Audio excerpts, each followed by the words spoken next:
Good morning, Madam Chair, committee members. I'm Emily Stern with CPED Business Development.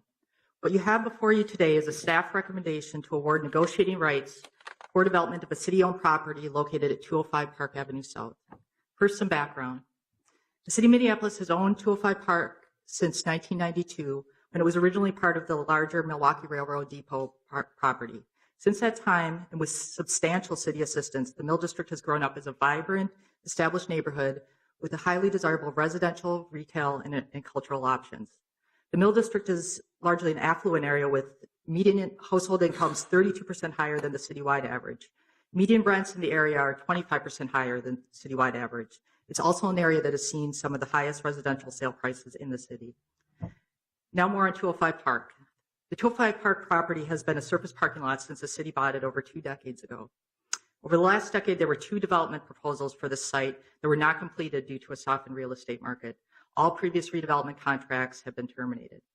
In April of this year, the city issued a request for proposals for this property. The city received proposals from 2 developers, Sherman Associates and Grand Real Estate Advisors. A staff team reviewed the proposals and today recommends awarding negotiating rights to Sherman Associates for 6 months. The report more fully describes the reasons for this recommendation, but I'd like to highlight 3 now. First, affordable housing.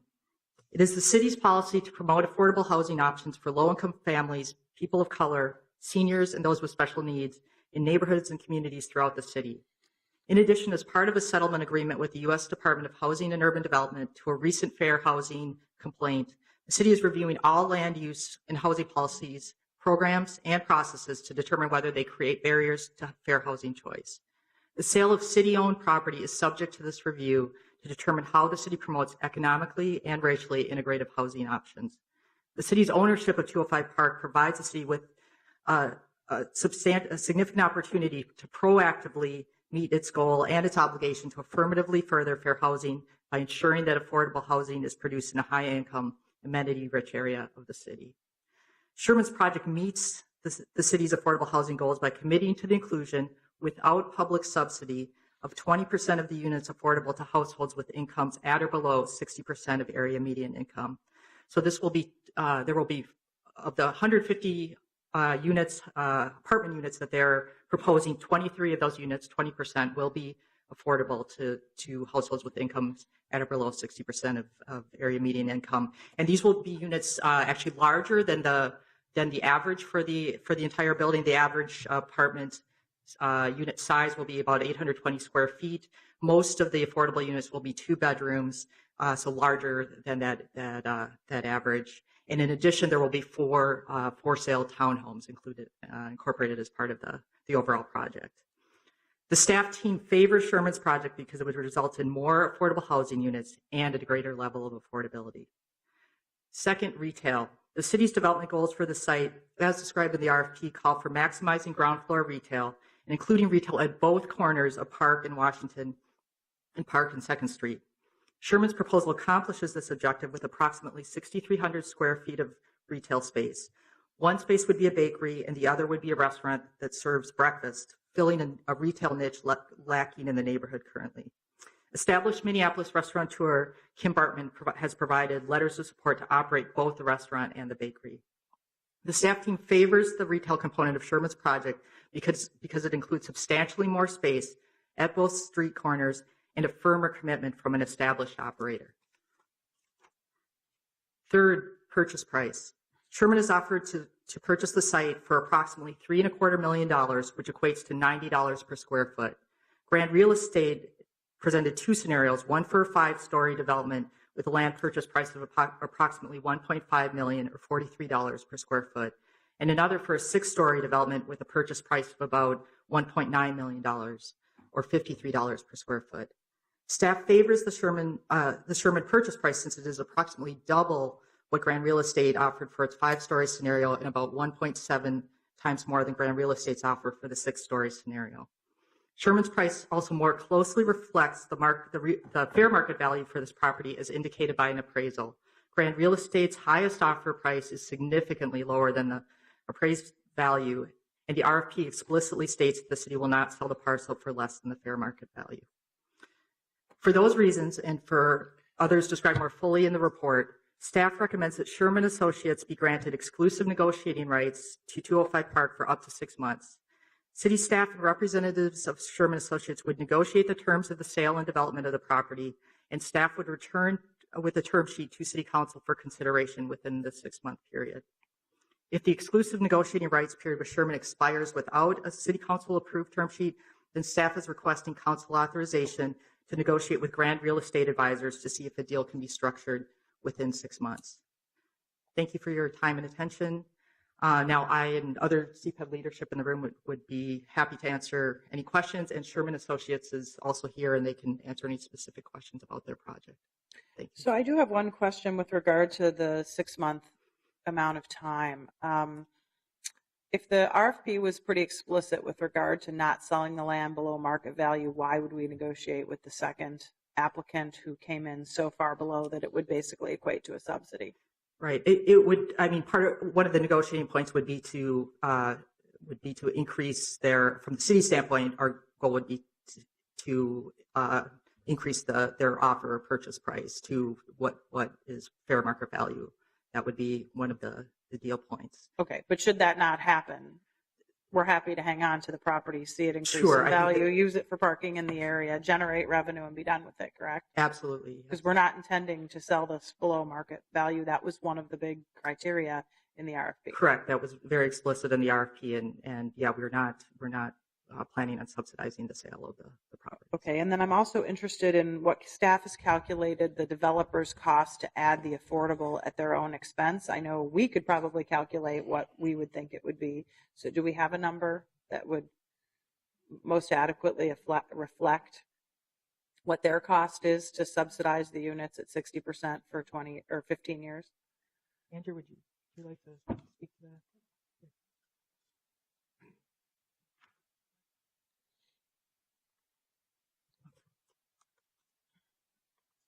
Madam Chair, I'm George Sherman with Sherman Associates. The one way to calculate it is the difference between the rents of the affordable and the rents of the market rate. We're basically using the rents of the market rate to subsidize the rents of the affordable.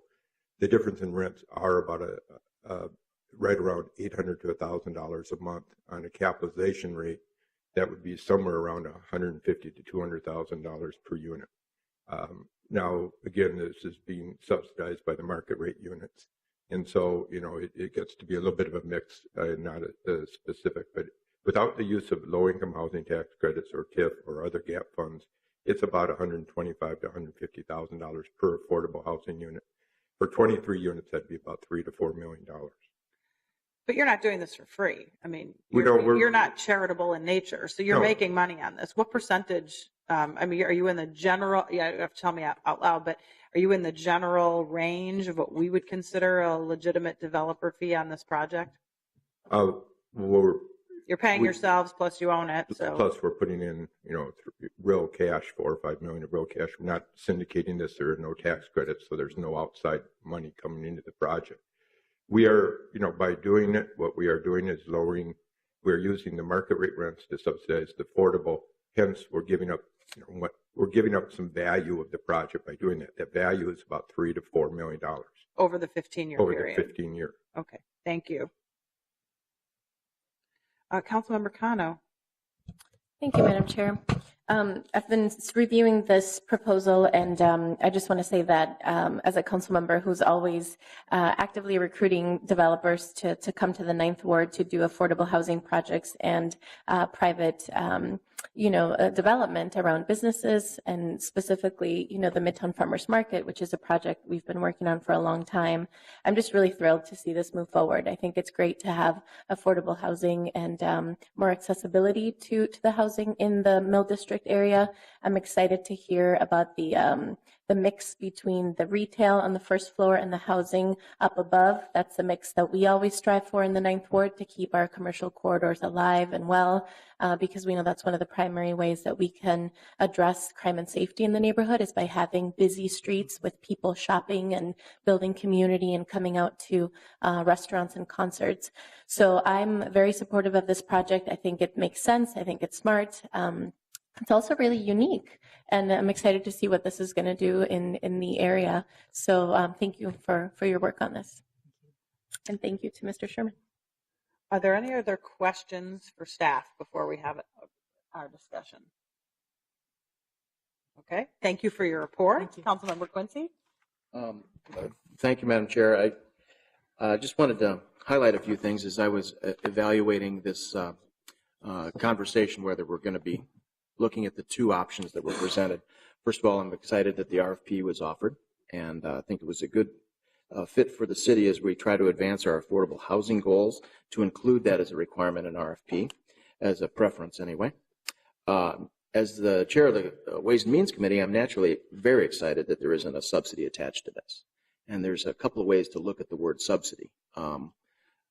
What are we trying to achieve, and is it worth that investment? We could have done this in other areas, as Mr. Sherman alluded to. We could have probably made some justification for a TIF investment. I don't know if there's any. No, we wouldn't have done that.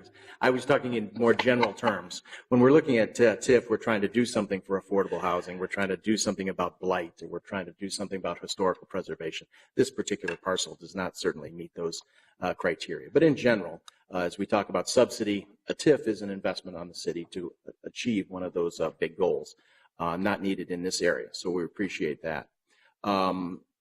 Other ways to look at subsidy is what we're getting for the value of this property.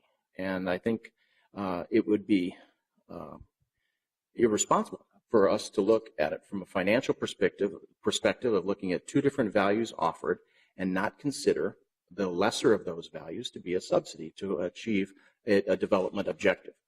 So with those main objectives, I want us to also point out why I favored this particular proposal. It wasn't just about the financing or the lack of a subsidy. It was certainly about the affordable housing policy that we're trying to always support. I was excited about the retail expansion and having both corners committed to that with a respected restaurateur in the city. I also noted that there was a dog park. I think actually some sort of dog facility was in both proposals, so I appreciate that. I love the look of this, especially what I call the promenade section that goes down towards the museum. There's a police substation in this. That wasn't really required, but it was a tremendous gesture, and I think that adds to the public safety, or at least the perception and feeling of people feeling more confident in this expanding area. So I'm very excited about that, and I think they've also addressed some parking concerns that could come up as we expand our city and as we try to achieve our goals, as well as the goals of the Downtown Council of having expanded population within downtown. So all those are met with this proposal, so I'm very excited about it, and just wanted to add my support to this project, as this is on a short-term basis. It's 6-month development rights, and then we look forward to a term sheet in the near future. Thank you. Councilmember Osami. Thank you, Madam Chair. And I would like to echo what Councilmember Quincy just said, and somebody who actually understands how important the safety center in Cedar Riverside has played in Sherman properties. I welcome the fact that we're going to have a substation there. And also somebody who actually is advocating for more market rate properties in his ward, that this, the fact that it has market rate as well as low income is welcome as well. So thank you. Thank you to Sherman Associates as well.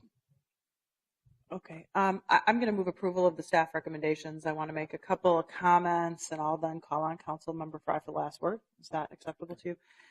I probably wouldn't have put this property on the market, and the whole time I was on the council, I didn't, mainly because I had this pilot project going with greening and an area for pet relief. And as the founder of a nonprofit that builds dog parks, this neighborhood has woefully inadequate areas for dogs, and to suggest that they go to the commons is ridiculous. If you've ever had an old dog that has to go to the bathroom in the middle of the night, you're not walking to the commons, nor are you walking over to Gold Medal Park. So I probably would have focused on dogs, unlike others who focus on people. I just want to throw that out there.